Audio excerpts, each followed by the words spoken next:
10 நாளா எங்கம்மா போயிருந்த? நீ இல்லாம நான் பட்ட பாடு. நாய் படுமா, பேய் படுமா, கடையின் தயிர் படுமா, காஞ்சிபுரம் தறி படுமா. முடியலம்மா. நல்ல சாப்பாடு இல்ல.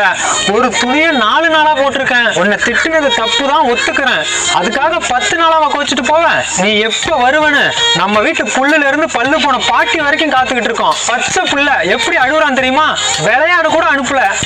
இந்த விரல்ல வச்சு தாங்கிட்டு இருக்கேன். கோழிய கூட கொட்டாயை விட்டு வெளியில விடல. நீ பல்ல காட்டி சிரிக்கும் போது உன் அருமை புரியல. ஜன்னி வந்து படுக்கும் போதாமா புரியுது. என் கண்ணே பூத்து போற மாதிரி ஒரு சின்ன பார்வை பாருமா, அது போதும். சரியா? இதுமே நான் கோச்சிட்டு போல. ஓ, உன்கிட்ட பேசுறான்னு நினைச்சியா? அப்புறம் அவன் வெயில்